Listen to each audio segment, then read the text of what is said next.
오늘은 나를 기념하라고 하는 제목으로 여러분과 함께 하나님의 말씀을 나누겠습니다. 우리 함께 기도하십시다. 은혜로우신 하나님, 오늘도 우리가 주의 음성 듣기 원합니다. 사슴이 시냇물을 찾기에 갈급함 같이 우리 영혼이 주를 찾기에 갈급하며 우리에게 하시는 하나님의 음성, 우리 각자에게, 우리 가정에게, 우리 개인에게, 그리고 이 교회를 향하신 주의 음성을 듣는 시간 되게 하여 주옵소서. 사람의 말이 들리지 않게 하시고 오직 주의 음성만이 선포되는 시간 될 수 있도록 성령께서 전하는 자와 듣는 자의 생각과 마음을 주관하시고 전하는 자의 입술을 성령께서 붙드시고 그리고 듣는 자의 마음을 옥토와 같이 기경하여 주셔서 이 시간이 풍성한 시간, 은혜로운 시간, 인생의 전환점이 되는 시간이 될 수 있도록 은혜 베풀어 주시옵소서. 감사드리며 예수 그리스도의 귀하신 이름으로 기도드리옵나이다. 아멘. 새로운 예배장에서 예배드리니까 좋으십니까? 아씨 옆에서 예배 끝나고 나면 시장 보기도 바로 0.2마일이고 오기 전에 잠깐 보고 딴 데 가도 되고 참 좋습니다. 오늘은 나를 기념하라고 하는 제목으로 여러분과 함께 하나님 말씀을 나누겠습니다. 우리 교회는 한 달에 한 번씩 주의 만찬을 오늘도 첫 주에 하게 되는데 주의 만찬은 주님께서 친히 명령하신 거예요. 기독교에 두 가지 중요한 예식이 있다면 그것은 하나는 세례식과 하나는 주의 만찬입니다. 세례식을 통해서는 우리가 그리스도와 연합하여서 하나가 되어서 나는 죽고 오직 내 안에 그리스도만 산다고 하는 분명한 선언이 세례식입니다. 물에 들어가도 되고 그 약식으로 머리에다가 물을 얹어도 되고 그 선언은 나는 이제 이전의 나는 없고 오직 내 안에 그리스도만이 사시는 새로운 존재가 되었다고 하는 선언이 공개적으로 결혼식과 같이 선언하는 것이 세례예요. 그러니까 세례를 받고 나서도 여전히 옛 자아가 살아서 여전히 자존심 뭐 이런 생각 저런 생각하면은 세례를 다시 받을 수 없고 세례의 의미를 다시 한번 되새겨야 됩니다.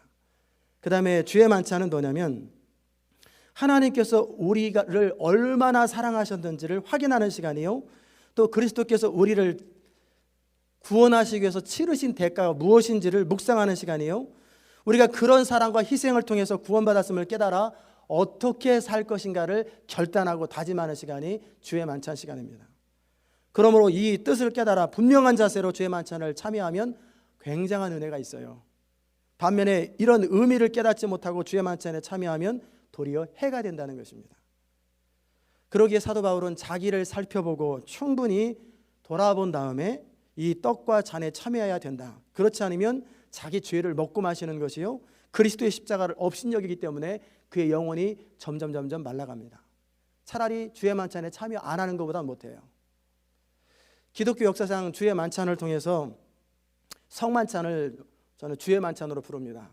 왜냐하면 성경에는 성만찬이라는 단어, 성가대라는 단어가 없기 때문에 찬양대는 있고 주의 만찬은 있어도 성가대도 없고 그 다음에 성만찬이라는 단어 자체가 없기 때문에 저는 주의 만찬 또는 찬양대라는 단어를 쓰지요. 기독교 역사상 주의 만찬을 통해서 참 놀라운 역사와 기적들이 많았어요.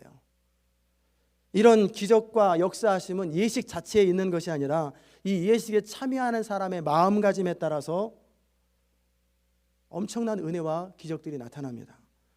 어떤 사람은 주의 만찬에 참여하다가 하나님의 아들 예수 그리스도께서 자기를 위해서 희생하신 그 사랑을 가슴 깊이 느끼고 헌신한 사람, 선교사로 헌신하든지 주의 여러 사역들을 위해서 헌신한 사람들이 부지기수입니다.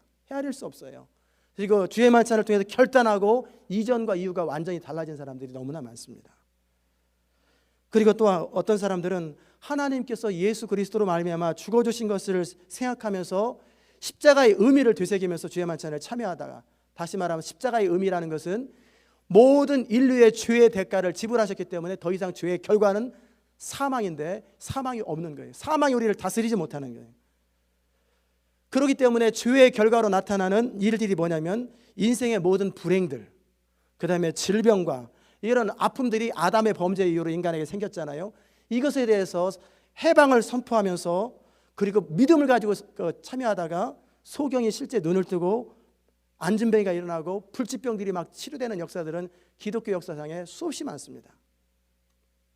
인생의 모든 것이 그렇듯이 신앙생활에 있어서도 참으로 중요한 건 뭐냐면 태도예요.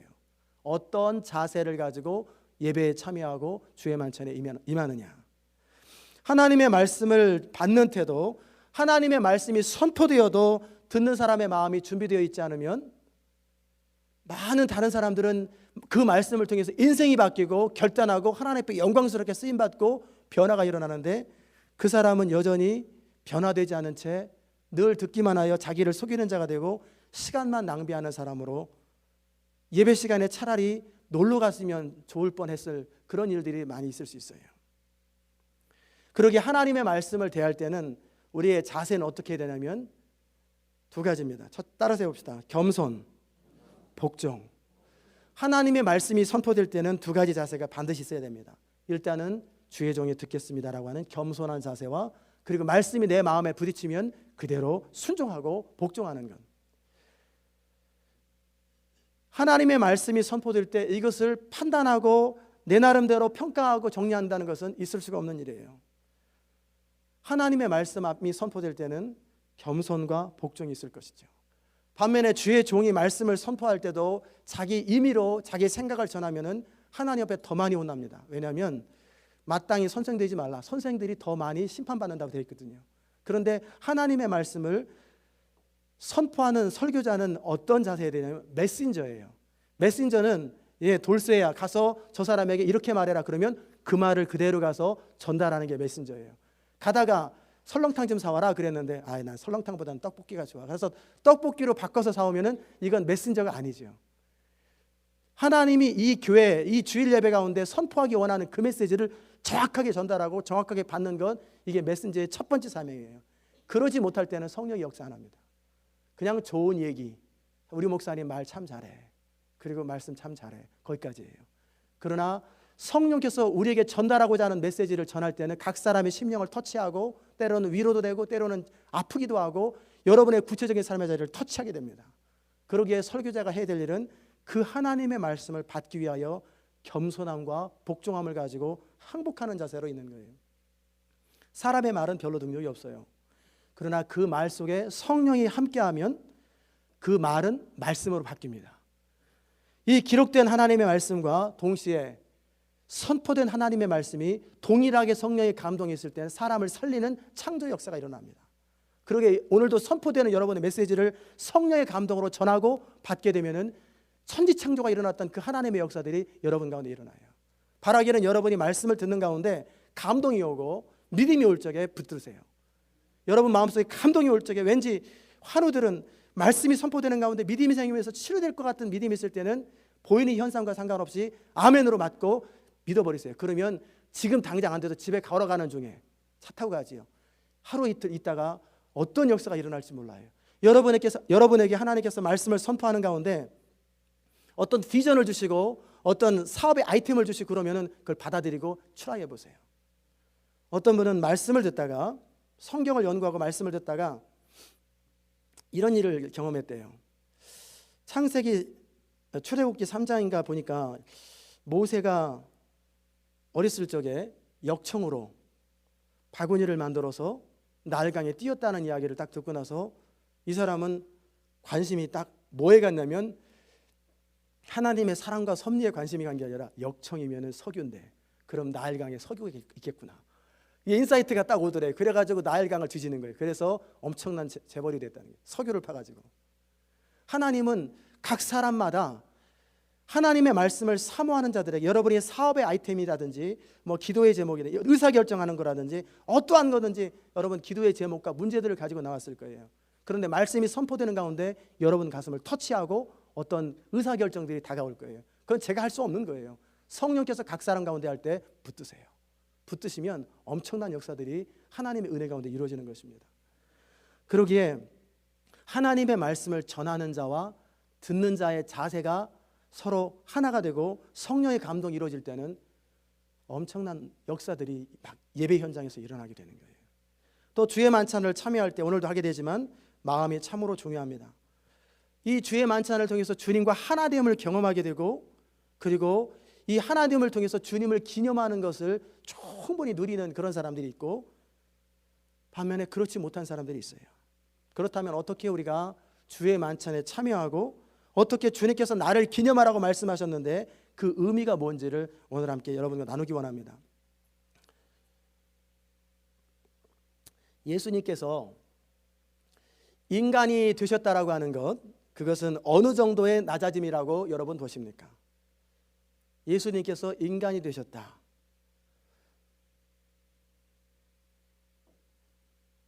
여러분이 바퀴벌레가 되었다, 지렁이가 되었다. 여러분, 인간이 지렁이가 된 거하고 하나님이 인간이 되신 거하고 어떤 것이 더 많이 낮아질까요? 우리나 지렁이나 똑같은 창조물의 피조물이죠. 창조주가 아니죠. 그냥 우리는 피조물에서 피조물로 간 것뿐이에요. 그렇죠?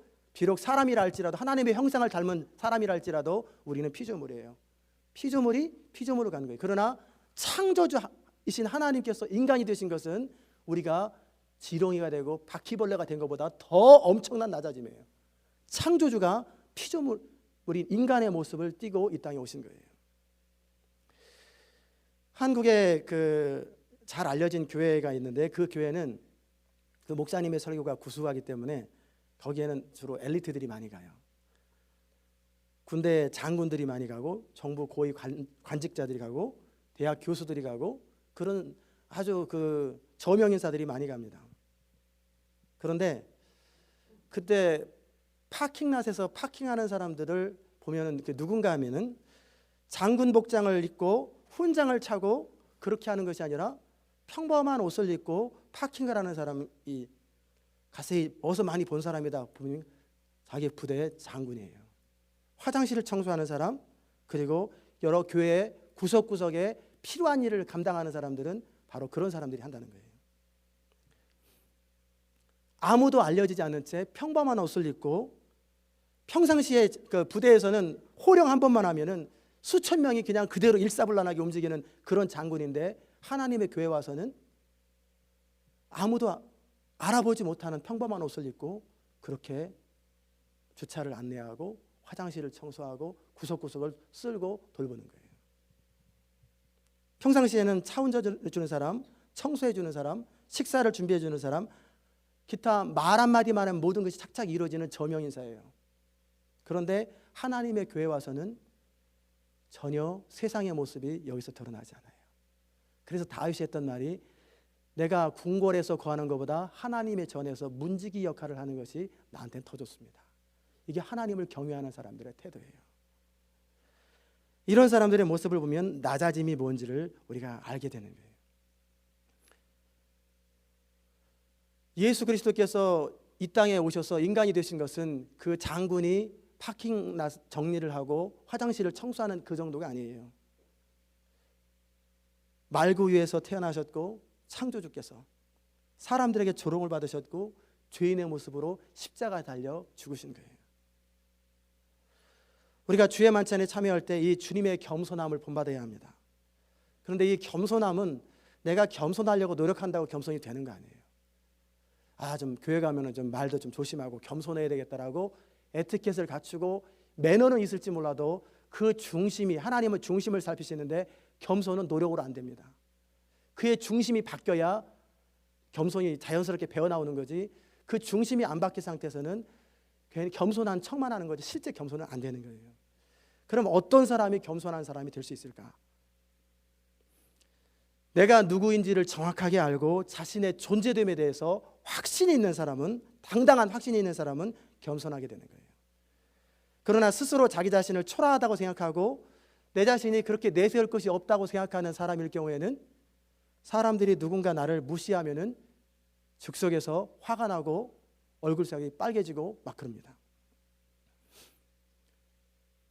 그러나 자신에 대해서 당당한 사람, 자신의 존재됨에 대해서 정확하게 아는 사람은 어떠한 비방과 멸시와 무시에도 담담해요. 그 이유는 그의 내면 세계가 바르게 잘 정리되었기 때문에 그래요. 장군이 주차 안내를 해도 체면이 조금도 상하지 않습니다. 왜냐하면 그의 내면이 건강하기 때문에. 그러나 장군임에도 불구하고 이 내가 장군으로서 쫄병을 시켜야지 제대로 못하는 사람은 그의 내면이 정리가 안 됐기 때문에 그만큼 자존감이 없는 사람이에요. 여러분, 나폴레옹이라는 사람을 아실 텐데, 나폴레옹이 신하들과 함께 회의를 했어요. 그런데 나폴레옹이 좀 늦게 왔어요. 다른 사람들이 일찍 왔는지 몰라도. 그래서 회의석상에 딱 들어왔는데 모두가 다 자리에 딱 좌석에 앉아있고, 나폴레옹이 들어가자 왕이시여 이쪽 자리에 폐하 자리에 앉으시옵소서. 그랬더니 나폴레옹이 아무 데나 탁 앉으면서 상관없어. 나는 왕이기 때문에 내가 앉는 어느 자리나 거기는 다 왕자리야. 내가 저쪽에 앉아도 왕자리고 내가 이쪽에 앉아도 왕자리고. 그게 자존감이에요. 직업에 따라서 어떤 내가 무슨 일을 하느냐에 따라서 위축되고 그런다는 것은 그만큼 내 자신에 대해서 자존감이 없는 거예요. 세상 기준으로도 그 정도 하는데 우리는 누굽니까? 우주 만물의 주관자요 창조주이신 하나님을 아버지로 모시고 주님으로 모시고 살아가는 사람들이에요. 우리가 믿고 고백하는 것을 진짜 믿는다면 우리는 확신과 담대함으로 가득할 거예요. 우리 주님께서는 가난한 목수의 아들로 태어나셨어요. 사역을 하면서 집도 없었고 돈도 없었고 아무것도 없으신 채 들에서 주무시고 정규 학교를 다닌 적도 없어요. 그런데 우리 주님이 위축되는 거 보셨어요? 기라성 같은 제사장들, 바리새인들, 빌라도 앞에서 당당하게 조금도 구람이 없고 화 있을진저 책망할 거 가르칠 거 정확하게 가르칩니다. 왜 우리 주님은 그러셨을까? 예수님 자신이 누구신지를 정확하게 아셨고 당연한 것으로 믿었고 그리고 그렇게 살아가셨으며 그리고 이 땅에 오신 목적이 뭔지를 정확하게 알았기 때문에 흔들림이 없는 거예요. 그렇다면 여러분은 여러분 자신에 대해서 누구라고 생각하십니까? 여러분 이 땅에 사는 동안 사명이 뭐고 이 땅에 존재하는 목적이 뭐라고 생각하십니까? 이것에 대해서 분명한 대답이 있고 확신이 있고 분명한 철학이 있는 사람은 누가 뭐라고 해도 흔들리지 않아요. 그러나 이것이 흔들리는 사람들은 어떠냐면 마음에 이런 부분이 정리가 안 되는 거예요. 만약 그렇지 않다면 오늘 하나님의 말씀이 선포될 때 여러분 아멘으로 받으시고 진리를 믿으시고 그 다음에 오늘 이후부터는 당당하게 되시기를 주의 이름으로 축원합니다. 여러분 예수를 믿으셨습니까? 그럼 여러분은 누구냐면 하나님의 아들이 되었고 딸이 되었음을 믿으시기 바랍니다. 천하 만물을 다 소유하고 계신 하나님의 자녀이기 때문에 우리는 부자인 것을 믿으시기 바랍니다. 줄어드네요.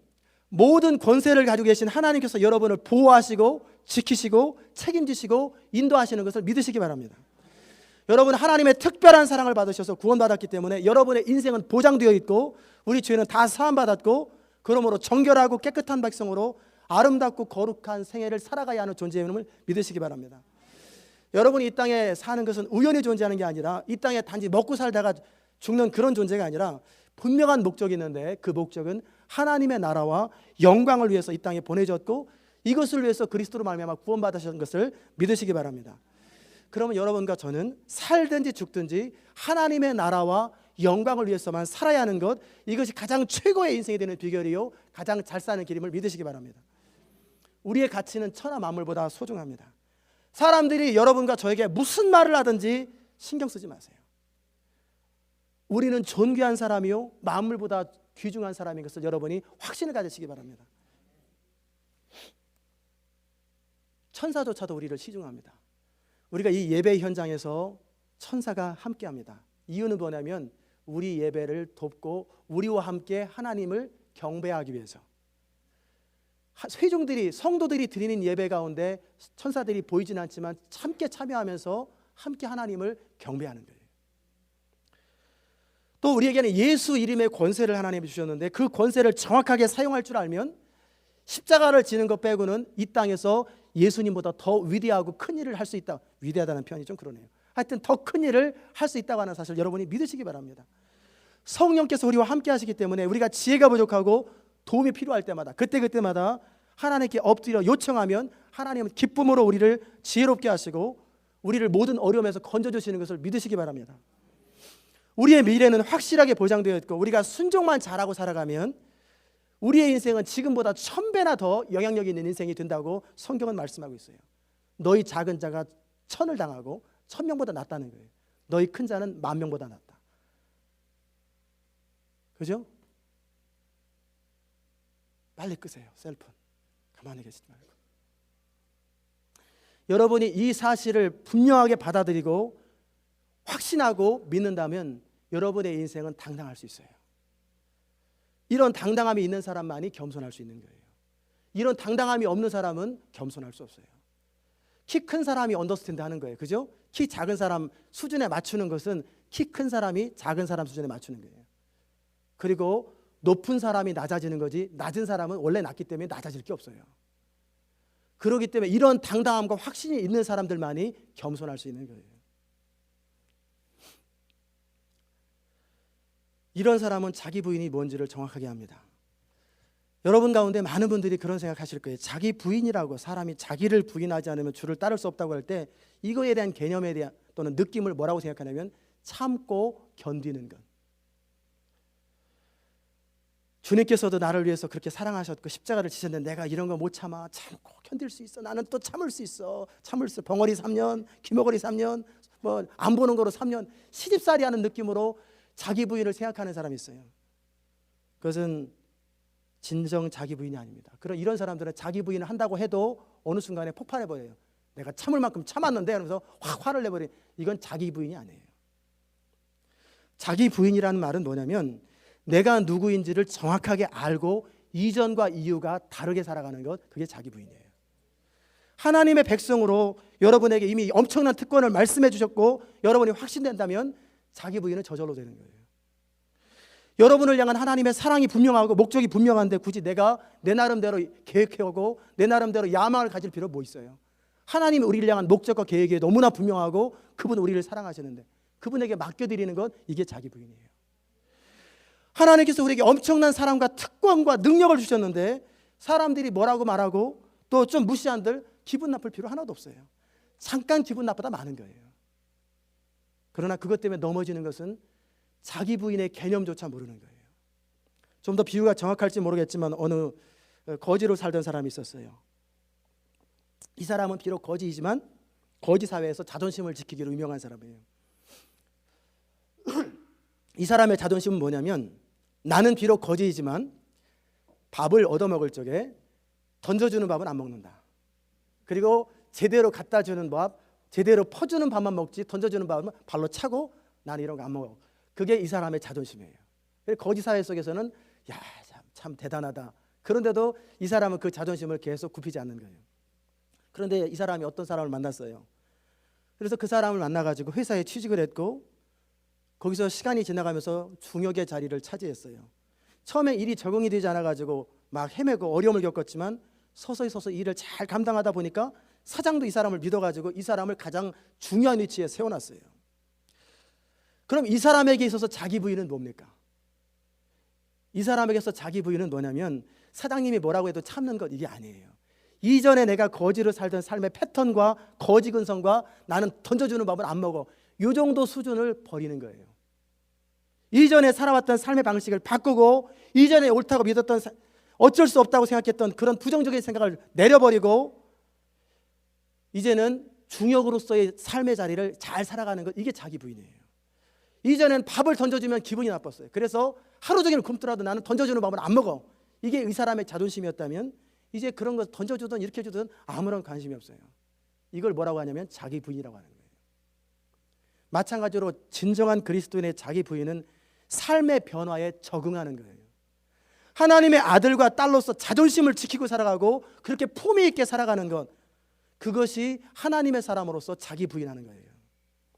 그렇게 품위 있게 살아가는 사람이, 하나님의 자녀와 그리고 모든 특권과 영광을 가진 사람이 자존심이 있지, 말 그대로 교회에서 서로 누가 크냐 경쟁하고 서로 받아주네 안 받아주네, 뭐 잘해주네 못해주네, 그런 거 가지고 상처를 받으면 그거 자체가 너무나 자존심이 상하는 거예요. 그건 하나님의 사람으로 품위를 못 지키는 거예요. 제가 언젠가 말씀을 드렸지만 청년 때 송 집사님이라는 분이 계셨어요. 이름까지는 제가 말씀 안 드립니다. 비록 돌아가셨지만 송 집사님은 재밌는 분이에요. 제가 학교를 가려고 그러면 방앗간을 지나가야 돼요. 그래서 길을 쭉 행길을 나가가지고 안녕하세요 집사님 그러면은 기분 좋은 날은요 그리고 기분 나쁘거나 뭐 컨디션 안 좋은 날은 다 고개를 돌려요. 오면서 안녕하세요 집사님 그러면은 그냥 뭐 이렇게 계속 얘기만 하고 신경 한번 쳐다보고 무시를 해버려요. 그래서 제가 집에 가서 어머니한테 그랬어요. 어머니, 그 집 송 집사님이랑 우리 집이랑 싸웠어요? 저는 개인적으로 그분한테 잘못한 거 하나도 없는데 왜 그분은 그렇게 행동해요? 그랬더니 어머니 하시는 말씀이 뭐냐면, 그분은 부잣집 외동 아들로 자라서 버릇이 원래 없단다. 원래 그러니까 그렇게 내버려 두고 너는 네 할도리만 잘해라. 그 사람하고 똑같이 하지 말고 너는 네 품위를 지켜라. 그래서 그분이 이제 그 말을 딱 듣고 나니까 마음이 놓인 거예요. 아, 우리 집하고 상관없이 그 사람은 그 사람 스타일대로 사는구나. 지나가면서 받든 안 받든 안녕하세요 집사님 신경 안 쓰는 거예요. 나는 내 품위를 지킨다. 안녕하세요. 안녕하세요. 그랬는데 제가 신학교를 다니면서도 여전히 그 길을 다녔거든요. 근데 그분이 지나가면은 고선생 이리 와. 그래가지고 돈도 집어주고 먹을 것도 주고 그다음에 커피도 대접해주고 지나가면은 기다렸다가 거기서 맞이하고 저를 위해서 기도하는 사람으로 바뀌었어요. 만약에 그때 제가 그 사람과 똑같이 행동했다면 버르장머리 없는 것이 신학교까지 가가지고 잘하나 보자 그랬을 거 아니에요. 근데 저는 저 나름대로의 그분과 상관없이 제 품위는 제가 지키는 거예요. 그랬더니 나중에 그분이 제 후원자가 되는 거예요. 마찬가지로 하나님의 사람으로 자존심은 누구를 위해서 지킵니까? 먼저는 하나님의 영광을 위해서 지키고, 두 번째는 그 누구도 아니에요. 우리 자신을 위해서, 여러분 자신을 위해서 품위와 자존심을 지키는 거예요. 그게 진정한 자존심이에요. 고린도 교회 성도들은 참 말하기도 웃기는 만큼 이상했어요. 주의 만찬을 할 때 우리는 교회에서 준비하잖아요. 그런데 각 사람들이 각자 음식을 우리 음식 준비하듯이 갖고 왔어요.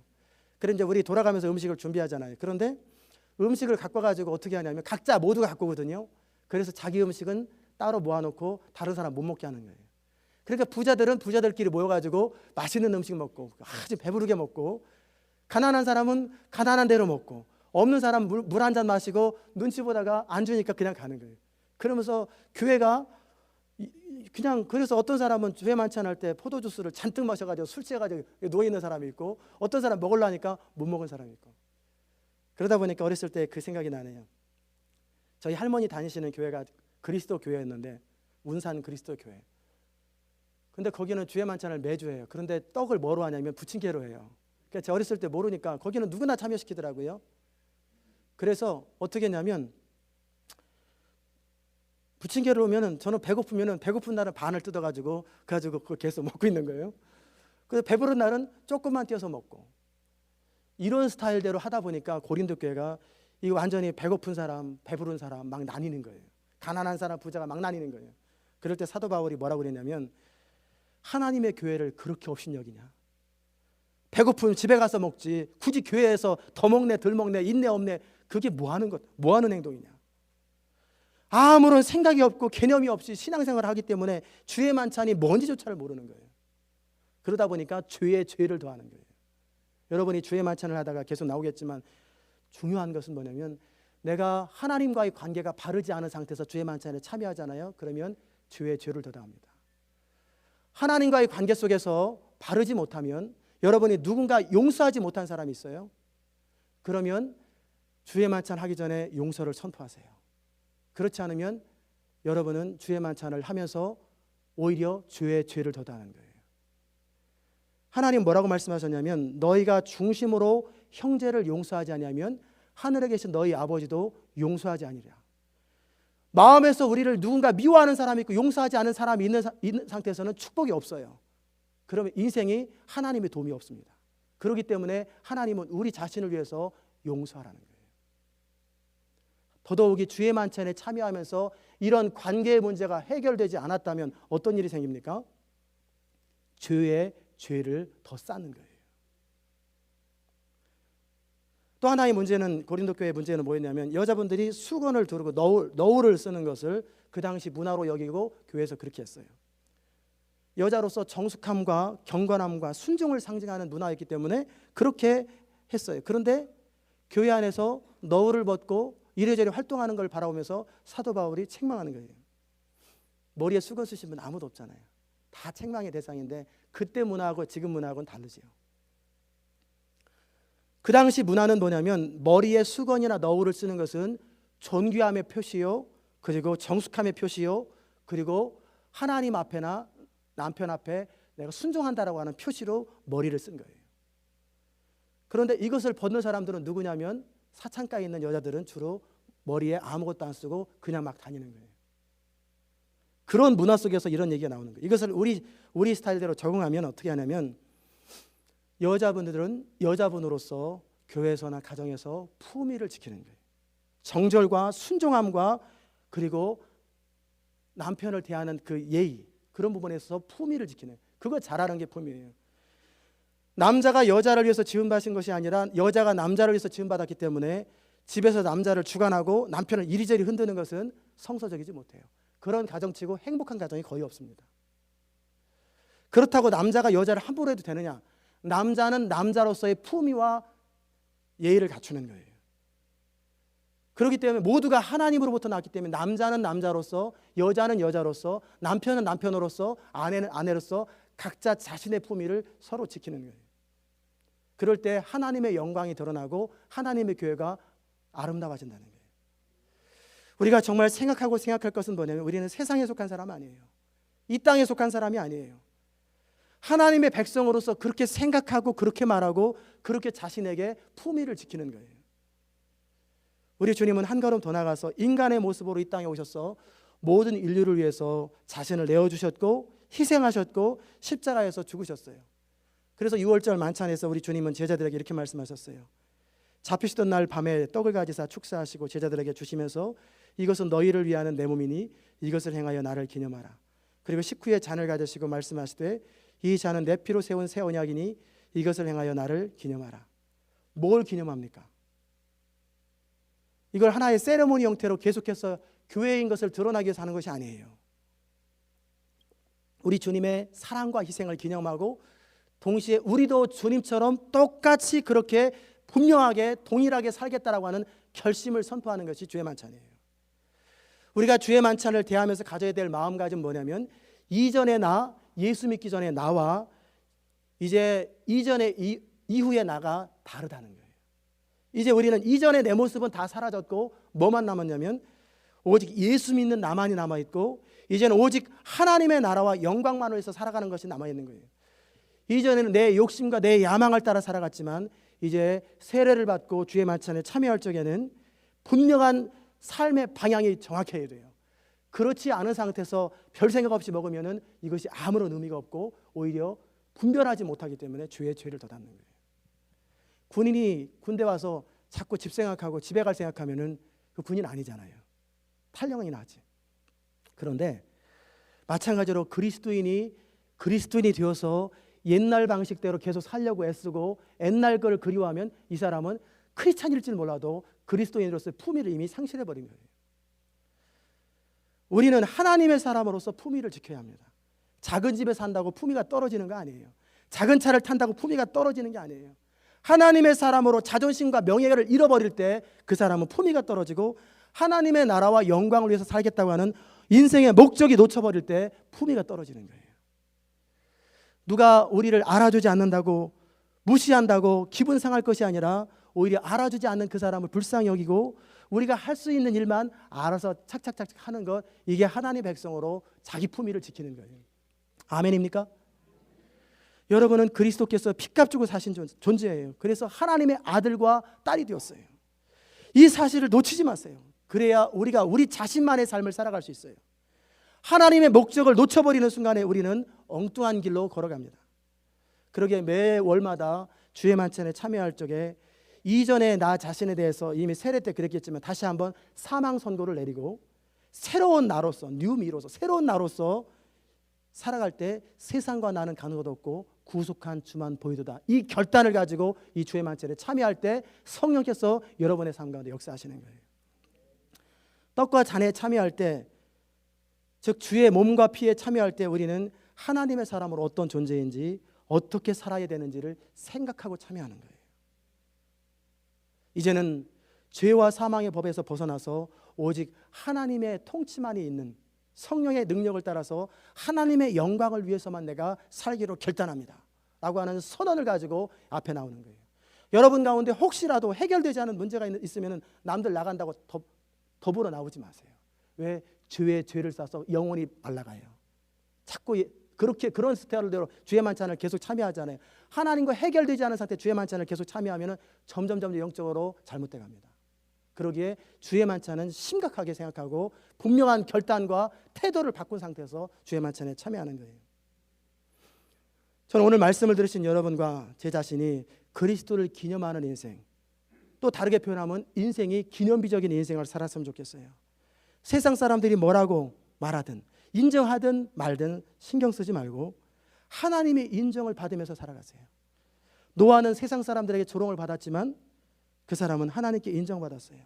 마찬가지로 여러분과 제가 정말 인정받아야 될 분은 누구냐면 하나님께 인정받는 거예요. 사람들에게 인정받으려고 하지 마세요. 오히려 자기를 낮추시고 그리고 겸손하게 살아가세요. 아까 주차장 관리하는 그 얘기도 했잖아요. 우리 교회 이제 주차 관리하실 분은 여러분이 스스로 품이 있다고 생각하는 분만 그거 하세요. 나는 그런가 하면 품위가 떨어진다고 생각하는 분은 하지 마세요.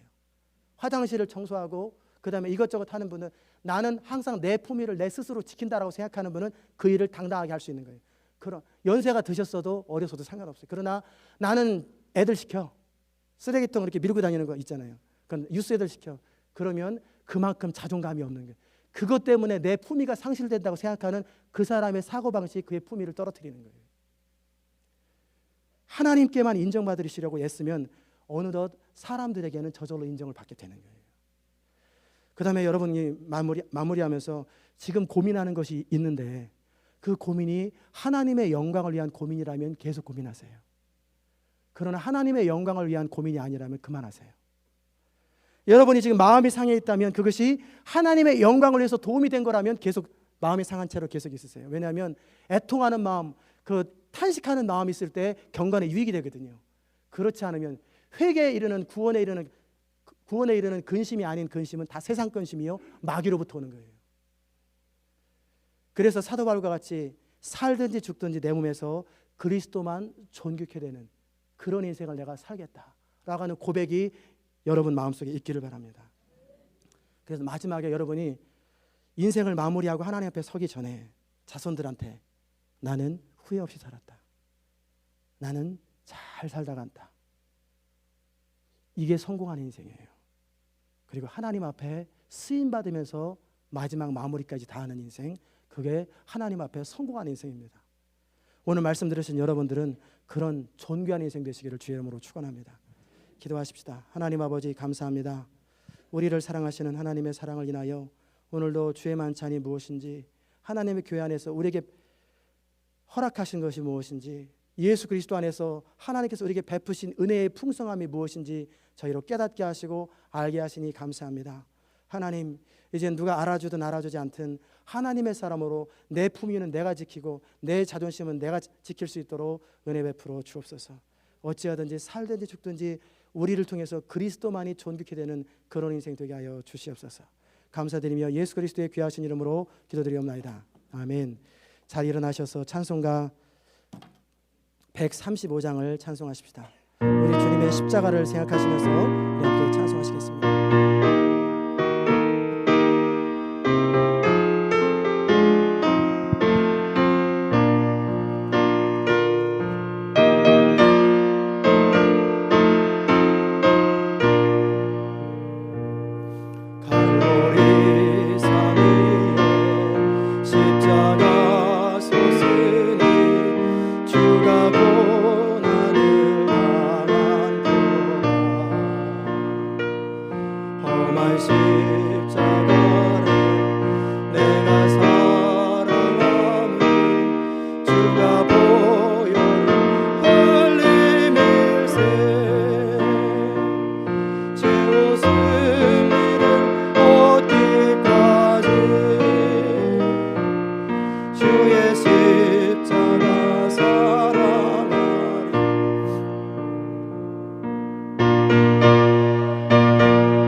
유스 아이들 다 오라고 하십시오.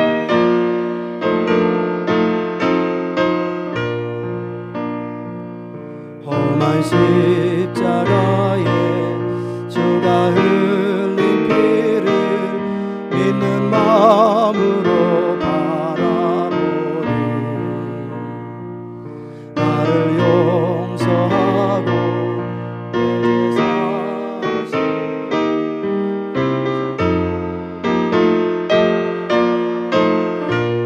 유스 아이들 다 들어오라고 하세요. 여기까지 주의 십자가 사랑하리 빛나며 멸류관 받기까지 험한 십자가 붙들겠네